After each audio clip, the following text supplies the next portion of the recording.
बड़ी खबर हर हफ्ते की विशेषता के साथ फास्ट में आप तक लेकर आ रहा है बड़ी खबर।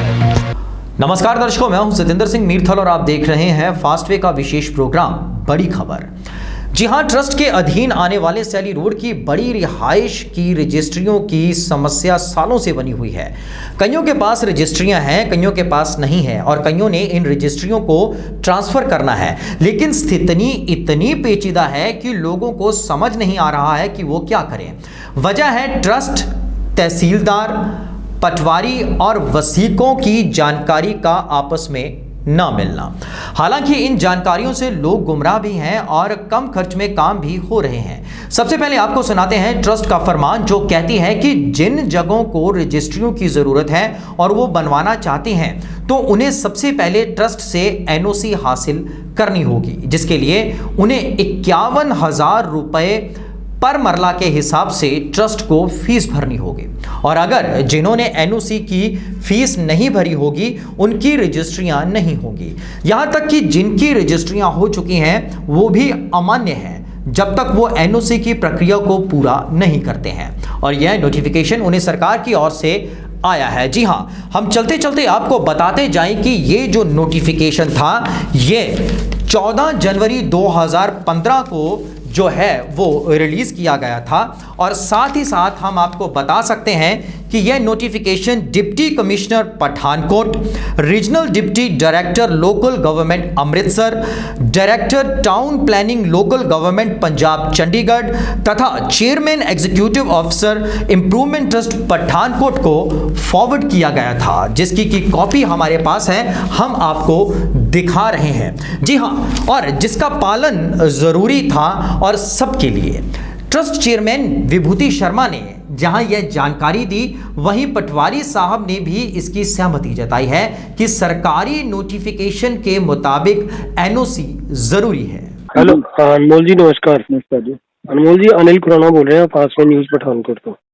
हाँ जी। अनमोल जी, ਗੱਲ ਦੱਸੋ ਜਿਹੜੀ ਇਹ ਸੈਲੀ ਅਧਵਸਥਾ ਹੈ इसदे विच रजिस्ट्रियां बंद है? बंद तो नहीं है, वो एनओसी लगे तो हो जाती है, बंद नहीं है। अच्छा, एनओसी के बगैर नहीं होंदियां? नहीं, एनओसी के बगैर नहीं। अब दूसरी तरफ जब वसीका नवीस से बात की तो उन्होंने रजिस्ट्री ना होने की बात की। रजिस्ट्री लिख दो ना जी। हाँ जी जी। सैली रोड की रजिस्ट्री लिखानी है? नहीं लिखते जी। क्यों? कारण की है? कारण पिछो आर्डर है भी सैली की रजिस्ट्रियां बिना एनओसी तो नहीं करनी। लेकिन जब बात तहसीलदार लक्ष्मण सिंह से की तो उन्होंने कहा कि उनकी ओर से रजिस्ट्रियां हो रही हैं और एनओसी का कोई भी नोटिफिकेशन उन तक नहीं आया है। रजिस्ट्री करके इंतकाल करा के जमबंदी 14 ना आ गया, ਉਹਦੇ ਲਈ एनओसी ਦੀ ਸਾਨੂੰ ਜ਼ਰੂਰਤ नहीं है। यह तो थे कथन जो सबने अपनी अपनी जुबानी कहे, और अब दिखाते हैं फास्टवे टीम का इन अधिकारियों के कार्यालयों में जाना और विस्तार पूर्वक वहां की स्थिति को, उनकी बातचीत को आप तक लाना, जिसे आप तक लाए हैं फास्टवे के अनिल खुराना के नेतृत्व में वहां पहुंची टीम। और यह भी सुनिए कि अगर एनओसी के बिना रजिस्ट्रियां होंगी तो ट्रस्ट क्या कदम उठाएगी। पर बगैर एनओसी तो रजिस्ट्री नहीं होती। इंप्रूवमेंट ट्रस्ट तो तुही जो वो लैके आप सर्टिफिकेट। अच्छा जी। नहीं आई कुछ नहीं कर सकते। रजिस्ट्री करनी हो जाएगी? नहीं, सैलरी नहीं करते जी, मैं नहीं लिखता। एक बहुत बड़ा भ्रम है जो कि पठानकोट इम्प्रूवमेंट ट्रस्ट ने ये लोगों में डाला हुआ है, जिसमें जिस एरिया में जैसे लाइक शाह कॉलोनी और उसके आसपास का जितना भी एरिया है, ये जो ऑडिटोरियम है, ऑडिटोरियम के आसपास का जितना भी एरिया है, इसमें ये कहा जाता है कि रजिस्ट्रियां बंद हैं। हमेशा ये कहा जाता है कि यहाँ रजिस्ट्री नहीं हो सकती। आज इसी बात की तहकीकात करते हुए हम पहुँचे हैं तहसीलदार पठानकोट जी के ऑफिस में। हम उनसे जानेंगे कि ये सारा मसला क्या है। जब हम इम्प्रूवमेंट ट्रस्ट के चेयरमैन या इम्प्रूवमेंट ट्रस्ट ऑफिस में बात करते हैं, वो कहते हैं हमारी एनओसी के बिना कोई भी रजिस्ट्री नहीं हो सकती। एनओसी का मतलब है कि 51,000 रुपीज़ पर मरला अगर वो जमा करवाएंगे इम्प्रूवमेंट ट्रस्ट में, वो एक एनओसी इशू करेंगे, उसके बाद वो रजिस्ट्री तहसीलदार साहब कर सकते हैं, उससे पहले वो रजिस्ट्री नहीं कर सकते। बट जबकि तहसीलदार साहब का कहना कुछ और ही है। आइए हम जानते हैं तहसीलदार साहब से। तहसीलदार साहब नमस्कार, मैं अनिल खुराना फास्टवे न्यूज़ पठानकोट तो ਤੁਹਾਡਾ ਸਵਾਗਤ ਕਰਦਾ ਪਠਾਨਕੋਟ ਨਿਊਜ਼ ਦੇ ਵਿੱਚ। ਸਤਿ ਸ਼੍ਰੀ ਅਕਾਲ ਜੀ। ਸਤਿ ਸ਼੍ਰੀ ਅਕਾਲ।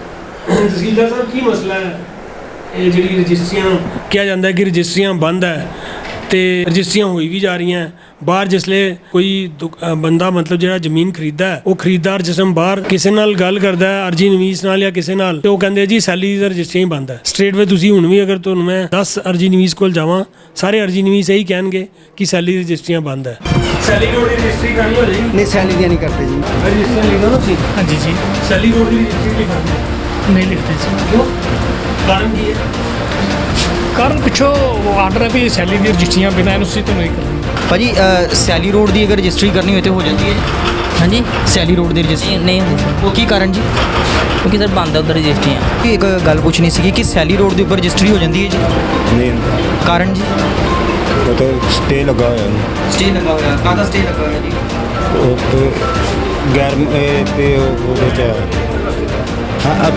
ਟਰਸਟ ਜਾਂਦੀ ਹੈ ਇਸ ਕਰਕੇ ਇਹਦੀਆਂ ਰਜਿਸਟਰੀ ਨਹੀਂ ਹੋ ਸਕਦੀ ਟਰਸਟ ਵਿੱਚ ਆਉਂਦੀ ਹੈ ਹਨਾ ਜੀ ਠੀਕ ਹੈ ਤੇ ਜੇ ਕੋਈ ਕਸਟਮਰ ਆਉਂਦਾ ਤੁਹਾਡੇ ਕੋਲ ਰਜਿਸਟਰੀ ਕਰਾ ਤੁਸੀਂ ਉਹਨੂੰ ਕੀ ਕਹਿ ਦਿੰਦੇ ਹੋ ਉਹਨੇ ਜਵਾਬ ਦੇ ਦੇਣਾ ਜੇ ਅਪਰੂਵ ਟਰਸਟ ਤੋਂ ਤੁਸੀਂ ਜੋ ਉਹ ਲੈ ਕੇ ਆਵੋ ਉਹ ਕਿਨਾ ਸਰਟੀਫਿਕੇਟ ਅੱਛਾ ਜੀ ਫਿਰ ਉਹ ਉਹਨਾਂ ਦੇਣਾ ਨਹੀਂ ਹੁੰਦਾ ਤਾਂ ਅਸੀਂ ਕਰਨੀ ਨਹੀਂ ਸੈਲੀ ਰੋਡ ਦੀ ਰਜਿਸਟਰੀ ਕਰਨੀ ਹੋਏ ਤੇ ਹੋ ਜਾਂਦੀ ਹੈ ਜੀ ਸੈਲੀ ਰੋਡ ਦੀ ਰਜਿਸਟਰੀ ਕਰਾਣੀ ਹੈ ਕਿੰਨੇ ਪੈਸੇ ਲੱਗਣਗੇ ਨਹੀਂ ਭਾਜੀ ਮੈਂ ਨਹੀਂ ਕਰਦਾ ਜੀ ਸੈਲੀ ਦੀ ਰਜਿਸਟਰੀ ਇਹ ਨਹੀਂ ਮੈਂ ਨਹੀਂ ਕਰਦਾ ਮੈਂ ਵਿਦਆਊਟ ਐਨਓਸੀ ਦੀ ਨਹੀਂ ਕਰਦਾ ਰਜਿਸਟਰੀ ਨਹੀਂ ਬੰਦ ਕੀ ਦੇਣੀ ਹੈ ਨਹੀਂ ਬੰਦ ਬੁੰਦ ਤੇ ਨਹੀਂ ਹੋਈ ਹੈ ਰਜਿਸਟਰੀ ਕੋਈ ਪਰ ਬਗੈਰ ਐਨਓਸੀ ਤੋਂ ਰਜਿਸਟਰੀ ਨਹੀਂ ਹੁੰਦੀ ਅਪਰੂਵ ਟਰਸਟ ਦੀ ਤੇ ਉਸ ਤੋਂ ਬਗੈਰ ਨਹੀਂ ਹੁੰਦੀ ਨਹੀਂ ਮੈਂ ਨਹੀਂ ਕਰਦਾ ਜੀ ਤੁਸੀਂ ਨਹੀਂ ਕਰਦੇ ਉਸ ਤੋਂ ਬਗੈਰ ਹੁੰਦੀ ਨਹੀਂ ਕਰਨ ਵਾਲੇ ਬੈਠੇ ਜੀ ਵਕੀਲ ਸਾਹਿਬ ਬੈਠੇ ਤੇ ਕਰਨ ਵਾਲੇ ਜਿਹੜੇ ਦੇਖਦੇ ਨੇ ਉਹ ਕਰਦੇ ਨੇ ਵਸੀਕਾ ਨੂੰ ਵੀ ਨਹੀਂ ਕਰੇਗਾ ਬਾਊ ਜੀ ਇੱਕ ਗੱਲ ਪੁੱਛਣੀ ਸੀਗੀ ਵੀ ਸੈਲੀ ਰੋਡ ਦੀ ਰਜਿਸਟਰੀ ਹੋ ਜਾਂਦੀ ਹੈ ਜੀ नहीं होती जी ਕਾਰਨ ਜੀ कार वाले एनओसी लेने पैंदा ਕਿਹਦੇ ਕੋਲ ਐਨਓਸੀ ਲੈਣੀ ਪੈਂਦੀ अप्रूवमेंट रस को ਉਸ ਤੋਂ ਬਿਨਾ ਐਨਓਸੀ ਤੋਂ ਬਿਨਾ ਰਜਿਸਟਰੀ ਨਹੀਂ ਹੋਏਗੀ नहीं होगी ਕੋਈ ਤੁਹਾਡੇ ਕੋਲ ਆਂਦਾ ਕਸਟਮਰ ਕਹਿੰਦਾ ਜੀ ਸਾਡੇ ਕੋਲੋਂ ਪੈਸੇ ਲੈ ਲਓ ਜਾਂ ਕੁਝ ਕਰ ਲਓ ਐਨਓਸੀ ਨਹੀਂ ਕਰੋਗੇ ਤੁਸੀਂ नहीं आई कुछ नहीं कर सकते ਠੀਕ ਹੈ ਜੀ ਕਾਰਨ ਕੀ ਹੈ ਕਿ ਕੀ ਕਾਰਨ ਸੀ ਲੈ ਕੇ ਆਉਣਗੇ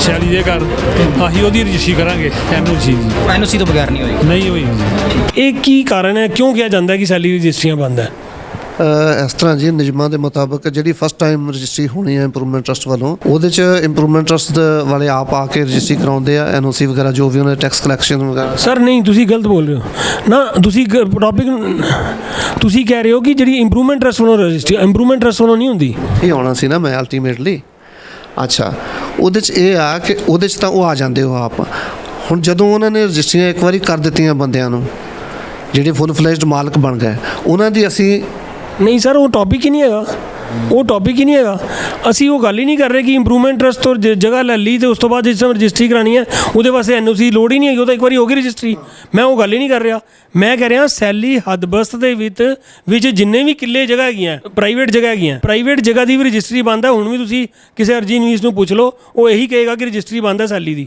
ਇਹ ਕੀ ਮਤਲਬ ਹੈ ਜਿਹੜਾ ਵੀ ਕੋਈ ਬੰਦਾ ਫੁੱਲ ਫਲੈਜਡ ਮਾਲਕ ਬਣ ਗਿਆ ਰਜਿਸਟਰੀ ਕਰਕੇ ਇੰਤਕਾਲ ਕਰਾ ਕੇ ਜਮ੍ਹਾਂਬੰਦੀ 'ਚ ਉਹਦਾ ਨਾਂ ਆ ਗਿਆ ਉਹਦੇ ਲਈ ਐਨਓਸੀ ਦੀ ਸਾਨੂੰ ਜ਼ਰੂਰਤ ਨਹੀਂ ਹੈ ਕਿਉਂਕਿ ਉਹ ਫੁੱਲ ਫਲੈਜਡ ਮਾਲਕ ਬਣ ਗਿਆ ਉਹਨੂੰ ਅਸੀਂ ਰਜਿਸਟਰੀ ਕਿਸੇ ਵੀ ਹਾਲਤ ਵਿੱਚ ਉਹਦੀ ਰਿਫਿਊਜ਼ ਨਹੀਂ ਕਰ ਸਕਦੇ ਜਿੰਨੀ ਦੇਰ ਤੱਕ ਉਹ ਬੰਦਾ ਮੈਂਟਲੀ ਅਪਸੈਟ ਨਾ ਹੋਵੇ ਜਾਂ ਉਹ ਆਪ ਰਿਫਿਊਜ਼ ਨਾ ਐਕਸੀਕਿਊਟ ਕਰਨ ਵਾਲਾ ਕਹਿ ਦੇ ਉਹ 3-4 ਕੰਡੀਸ਼ਨਸ ਹੁੰਦੀਆਂ ਉਹਨਾਂ ਦੇ ਵਿੱਚ ਹੁੰਦਾ ਠੀਕ ਹੈ ਅਦਰਵਾਈਜ਼ ਅਸੀਂ ਐਜ਼ ਪਰ ਰਜਿਸਟ੍ਰੇਸ਼ਨ ਐਕਟ ਜਾਂ ਰੂਲਸ ਅਸੀਂ ਕਿਸੇ ਦੀ ਵੀ ਰਜਿਸਟਰੀ ਰਿਫਿਊਜ਼ ਨਹੀਂ ਕਰ ਸਕਦੇ ਐਜ਼ ਪਰ ਰਜਿਸਟ੍ਰੇਸ਼ਨ ਐਕਟ ਜਾਂ ਰੂਲਸ ਅਸੀਂ ਕਿਸੇ ਦੀ ਵੀ ਰਜਿਸਟਰੀ ਰਿਫਿਊਜ਼ ਨਹੀਂ ਕਰ ਸਕਦੇ ਚਾਹੇ ਉਹ ਸੈਲੀ ਦੀ ਹੋਵੇ ਚਾਹੇ ਸੈਲੀ ਦੀ ਹੋਵੇ ਚਾਹੇ ਅਨੰਦਪੁਰ ਦੀ ਹੋਵੇ ਚਾਹੇ ਰੜੇ ਦੀ ਹੋਵੇ ਚਾਹੇ ਕਿਤੋਂ ਦੀ ਵੀ ਹੋਵੇ ਹਾਂਜੀ ਪਰ ਜਿਹੜਾ ਇੰਪਰੂਵਮੈਂਟ ਟਰਸਟ ਕਹਿੰਦਾ ਹੈ ਕਿ ਸਾਡੀ ਇੱਕ ਨੋਟੀਫਿਕੇਸ਼ਨ ਹੈ ਜਿਹੜੀ ਕਿ ਤਹਿਸੀਲਦਾਰ ਸਾਹਿਬ ਨੂੰ ਦਿੱਤੀ ਹੋਈ ਹੈ ਉਹਨਾਂ ਦੇ ਆਫਿਸ 'ਚ ਕਿ ਉਸ ਦੇ ਵਿੱਚ 51,000 ਰੁਪਏ ਪਰ ਮਰਲਾ ਜਮ੍ਹਾਂ ਹੋਏਗਾ ਉਸ ਤੋਂ ਬਾਅਦ ਐਨਓਸੀ ਮਿਲੇਗੀ ਦੱਸ ਰਿਹਾ ਕਿ ਐਜ਼ ਪਰ ਐਕਟ ਅਸੀਂ ਉਸ ਦੇ ਆਧਾਰ ਤੇ ਰਜਿਸਟਰੀ ਰੋਕ ਨਹੀਂ ਸਕਦੇ ਕਿਸੇ ਦੀ ਕੁਝ ਤਹਿਸੀਲਦਾਰ ਜਿਹੜੇ ਕਿ ਹਲੇ ਵੀ ਉਹਨਾਂ ਨੂੰ ਕਈ ਵਾਰ ਅਸੀਂ ਨੋਟੀਫਿਕੇਸ਼ਨ ਵੀ ਭੇਜੀ ਹੈ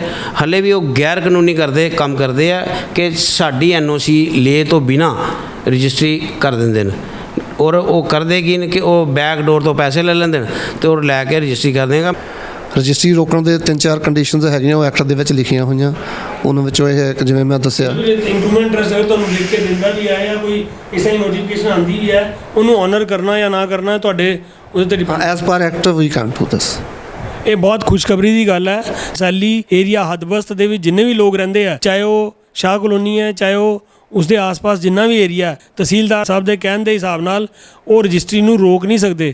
ਜਿਹੜੀ 51,000 ਵਾਲੀ ਕੰਡੀਸ਼ਨ ਹੈ, ਜਿਹੜੀ ਇੰਪਰੂਵਮੈਂਟ ਟਰਸਟ ਕਹਿੰਦਾ ਕਿ 51,000 ਰੁਪਏ ਪਰ ਮਰਲਾ ਲੱਗੇਗਾ, ਉਸ ਤੋਂ ਬਾਅਦ ਅਸੀਂ NOC ਇਸ਼ੂ ਕਰਾਂਗੇ, ਉਸ ਤੋਂ ਪਹਿਲੇ ਰਜਿਸਟਰੀ ਨਹੀਂ ਹੋ ਸਕਦੀ। ਇਸ ਤਰ੍ਹਾਂ ਦੀ ਕੋਈ ਕੰਡੀਸ਼ਨ ਨਹੀਂ ਹੈ ਐਜ਼ ਪਰ ਤਹਿਸੀਲਦਾਰ ਆਫਿਸ। ਤੇ ਇਹ ਬੜੀ ਖੁਸ਼ੀ ਦੀ ਗੱਲ ਹੈ, ਹੁਣ ਤੁਸੀਂ ਓਪਨਲੀ ਰਜਿਸਟਰੀਆਂ ਕਰਾ ਸਕਦੇ ਹੋ। ਕੋਈ ਵੀ ਤੁਹਾਨੂੰ ਇਹ ਕਹਿੰਦਾ ਕਿ NOC ਦੀ ਜ਼ਰੂਰਤ ਹੈ, ਤਹਿਸੀਲਦਾਰ ਦੇ ਹਿਸਾਬ ਦੇ ਨਾਲ ਉਹਨਾਂ ਦੀ ਤੇ NOC ਦੀ ਕੋਈ ਜ਼ਰੂਰਤ ਨਹੀਂ ਹੈਗੀ। ਰਜਿਸਟਰੀ ਕਰਕੇ ਇੰਤਕਾਲ ਕਰਾ ਕੇ ਜਮ੍ਹਾਂਬੰਦੀ 'ਚ ਉਹਦਾ ਨਾਂ ਆ ਗਿਆ, ਉਹਦੇ ਲਈ NOC ਦੀ ਸਾਨੂੰ ਜ਼ਰੂਰਤ ਨਹੀਂ ਹੈ। ਪਰ ਬਗੈਰ NOC ਤੋਂ ਰਜਿਸਟਰੀ ਨਹੀਂ ਹੁੰਦੀ। ਐਜ਼ ਪਰ ਰਜਿਸਟ੍ਰੇਸ਼ਨ ਐਕਟ ਜਾਂ ਰੂਲਸ ਅਸੀਂ ਕਿਸੇ ਦੀ ਵੀ ਰਜਿਸਟਰੀ ਰਿਫਿਊਜ਼ ਨਹੀਂ ਕਰ ਸਕਦੇ। ਸੈਲੀ ਰੋਡ ਦੀ ਰਜਿਸਟਰੀ ਹੋ ਜਾਂਦੀ ਹੈ ਜੀ? ਨਹੀਂ ਹੁੰਦੀ ਜੀ। ਕਾਰਨ ਜੀ? ਕਾਰਨ ਵਾਲੇ NOC ਲੈਣੇ ਪੈਂਦਾ। ਕਿਹਦੇ ਕੋਲ NOC ਲੈਣੀ ਪੈਂਦੀ? ਅਪਰੂਵਮੈਂਟ ਟਰਸਟ ਕੋਲ। ਜਿਹੜੇ ਅਰਜੀ ਨਵੀਸ ਜਿੰਨੇ ਵੀ ਇੱਥੇ ਬੈਠੇ ਆ, ਜਿਸ ਟਾਈਮ ਉਹਨਾਂ ਨੂੰ ਪੁੱਛੋ ਸੈਲੀ ਰਜਿਸਟਰੀ ਕਰਨੀ ਹੈ ਤਾਂ ਉਹ ਉਛਲ ਕੇ ਪੈਂਦੇ ਨਾ ਨਾ ਨਾ ਨਾ। ਇਹ ਕੀ ਕਾਰਨ ਹੈ? ਨਹੀਂ, ਇਹੋ ਜਿਹਾ ਕੁਛ ਨਹੀਂਗਾ। ਹੁਣ ਵੀ ਇੱਕ ਮੈਂ ਹੁਣੇ ਮਾਰਕ ਕੀਤੀ ਰਜਿਸਟਰੀ ਸੈਲੀ, ਕਿੱਥੇ ਉਹ ਬੰਦਾ ਰਜਿਸਟਰੀ ਸੈਲੀ ਦੀ ਆਈ ਇੱਕ, ਮੇਰੇ ਵੱਲੋਂ ਕੋਈ ਨਹੀਂ ਗੀ। ਮੇਰੇ ਕੋਲ ਆਉਣ ਰਜਿਸਟਰੀਆਂ ਕਰਾਉਣ ਲੋਕੀ, ਮੈਨੂੰ ਕੋਈ ਪ੍ਰੋਬਲਮ ਨਹੀਂ ਹੈ। ਤੁਹਾਡੇ ਤੋਂ ਕੋਈ ਪ੍ਰੋਬਲਮ ਨਹੀਂ। ਇਸ ਦੇ ਉੱਤੇ ਚਰਚਾ ਕਰਾਂਗੇ ਅਸੀਂ ਚੇਅਰਮੈਨ ਇੰਪਰੂਵਮੈਂਟ ਟਰਸਟ ਦੇ ਨਾਲ। सर नमस्कार जी, स्वागत है आपका फास्ट। नमस्कार जी। सर सैली रोड में सबसे पहले तो हम जानना चाहेंगे कि सर रजिस्ट्रियाँ जो हैं वो होती हैं कि नहीं होती, यहीं से शुरू करें। ਇਸ ਤਰ੍ਹਾਂ ਕਿ ਸਾਡੀ ਸਕੀਮ ਸੀਗੀ ਟਰਸਟ ਦੀ 1971 ਦੇ ਵਿੱਚ ਅਪਰੂਵ ਹੋਈ ਸਕੀਮ। ਉਹਦੇ ਵਿੱਚ 309 ਏਕੜ ਜਗ੍ਹਾ, ਜਿਹਦੇ 'ਚ ਟਰੱਕ ਸਟੈਂਡ, ਸ਼ਾਹ ਕਲੋਨੀ, ਅੰਗੂਰਾਂ ਵਾਲਾ ਬਾਗ, ਇਹ ਸਾਰਾ ਏਰੀਆ ਜਿਹੜਾ ਨਾ ਟਰਸਟ ਨੇ ਐਕਵਾਇਰ ਕੀਤਾ ਔਰ ਇੱਥੇ ਸਕੀਮ ਬਣਾਈ ਆਪਣੀ ਕਿ ਇੱਥੇ ਕਲੋਨੀਆਂ ਜਿਹੜੀਆਂ ਉਹ ਕੱਟੀਆਂ ਜਾਣ। ਇਨ ਬਿਟਵੀਨ ਜਿਹੜੇ ਮਾਲਕ ਸੀਗੇ ਉਹਨਾਂ ਨਾਲ ਕੁਝ ਝਗੜਾ ਪੈ ਗਿਆ ਔਰ ਕੁਝ ਲੋਕਾਂ ਨੇ ਡਾਇਰੈਕਟ ਰਜਿਸਟਰੀਆਂ ਕਰਾਉਣੀਆਂ ਸ਼ੁਰੂ ਕਰ ਦਿੱਤੀਆਂ। ਉਸ ਤੋਂ ਬਾਅਦ ਕੀ ਹੋਇਆ ਕਿ ਜਿਹੜੀ ਸਾਡੀ ਸਕੀਮ ਹੈ ਉਹ ਫਲਾਪ ਹੋ ਗਈ ਔਰ ਸਰਕਾਰ ਦੇ ਨਾਲ ਇੱਕ ਆਪਣਾ ਜਦੋਂ ਇਹ ਜਿਹੜਾ ਏਰੀਆ ਆ ਇਹਦੀ ਜਦੋਂ ਆਪਣੇ ਕਿਨਾਂ ਦਾ ਰਜਿਸਟਰੀ ਕਰਾਉਣ ਲਈ ਜਦੋਂ ਕੋਈ ਤਹਿਸੀਲੇ ਜਾਂਦਾ ਸੀਗਾ ਤਾਂ ਉਹ ਜਿਹੜੇ ਲੋਕ ਨੇ ਤਹਿਸੀਲਦਾਰ ਹੈ ਉਹਨੇ ਆਪਣਾ ਇਹਨਾਂ ਦੀਆਂ ਰਜਿਸਟਰੀਆਂ ਜਿਹੜੀਆਂ ਕੋਈ ਪੈਸੇ ਲੈ ਲੂ ਕੇ ਇਸ ਤਰੀਕੇ ਦੇ ਨਾਲ ਕਰਨੀਆਂ ਸ਼ੁਰੂ ਕਰ ਦਿੱਤੀਆਂ ਔਰ ਉਸ ਤੋਂ ਬਾਅਦ ਰਜਿਸਟਰੀਆਂ ਸਰਕਾਰ ਨੇ ਬੰਦ ਕਰਤੀਆਂ। ਉਹ ਚੋਰ ਦਰਵਾਜ਼ੇ 'ਤੇ ਉਹ ਰਜਿਸਟਰੀ ਜਿਹੜੀ ਆ ਉਹ ਹੋਣੀ ਸ਼ੁਰੂ ਹੋ ਗਈ। ਉਸ ਦੇ ਨਾਲ ਸਰਕਾਰ ਦਾ ਜਿਹੜਾ ਨੁਕਸਾਨ ਹੋਣਾ ਸ਼ੁਰੂ ਹੋ ਗਿਆ, ਜਿਹੜਾ ਲਾਸ ਹੋਣਾ, ਰੈਵਨਿਊ ਦਾ ਲਾਸ ਹੋਣਾ ਸ਼ੁਰੂ ਹੋ ਗਿਆ।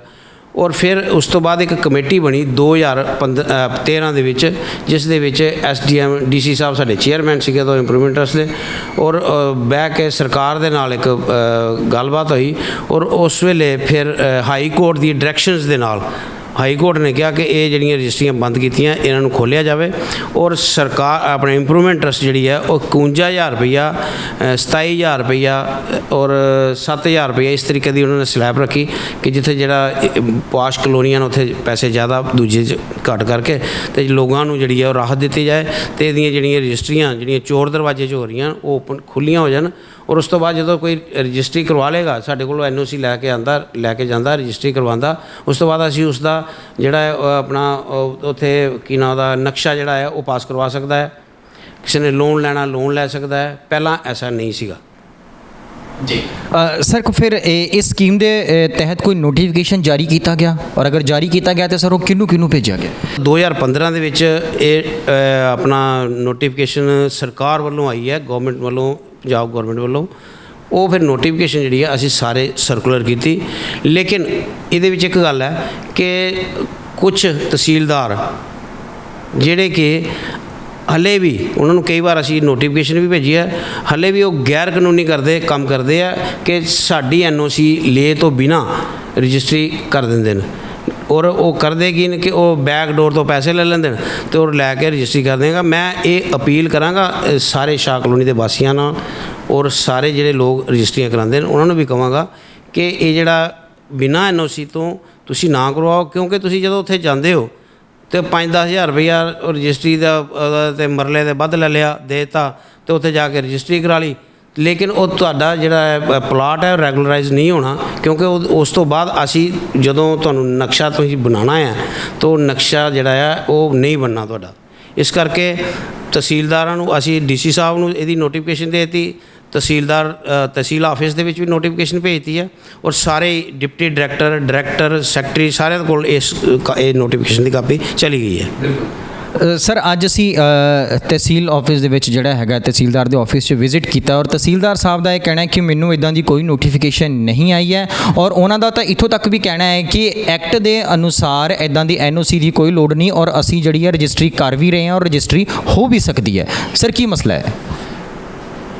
ਦੇਖੋ, ਅਗਰ ਤਹਿਸੀਲਦਾਰ ਸਾਹਿਬ ਇਸ ਤਰ੍ਹਾਂ ਦੀ ਗੱਲ ਕਰਦੇ ਆ ਤੇ ਉਹ ਇਸ ਦਾ ਮਤਲਬ ਹੈ ਸਰਕਾਰ ਨੂੰ ਚੂਨਾ ਲਗਵਾ ਰਹੇ ਨਾ, ਇੱਕ ਐਸੇ ਸਰਕਾਰੀ ਅਹੁਦੇ ਤੇ ਬੈਠ ਕੇ ਇਸ ਤਰ੍ਹਾਂ ਦੀ ਗੱਲ ਕਰਦੇ ਆ, ਦਾ ਮਤਲਬ ਸਰਕਾਰੀ ਜਿਹੜਾ ਰੈਵਨਿਊ ਹੈ ਉਹਦਾ ਉਹ ਨੁਕਸਾਨ ਕਰ ਰਹੇ ਨੇ ਔਰ ਉਹਨਾਂ ਦੀ ਜਵਾਬਦੇਹੀ ਹੈ ਉਹਨਾਂ ਨੂੰ ਦੇਣੀ ਪੈਣੀ ਹੈ, ਕਿਉਂਕਿ ਇਹ ਅਲੱਗ-ਅਲੱਗ ਤਹਿਸੀਲਦਾਰ ਅੱਜ ਚੇਂਜ ਹੋ ਜਾਂਦਾ ਤੇ ਦੂਸਰਾ ਆ ਜਾਂਦਾ। ਹੁਣ ਹਰ ਤਹਿਸੀਲਦਾਰ ਨੂੰ ਨੋਟੀਫਿਕੇਸ਼ਨ ਦੀਆਂ ਕਾਪੀਆਂ ਤਾਂ ਅਸੀਂ ਉੱਥੇ ਜਾ ਕੇ ਦੇਣੀਆਂ ਨਹੀਂ।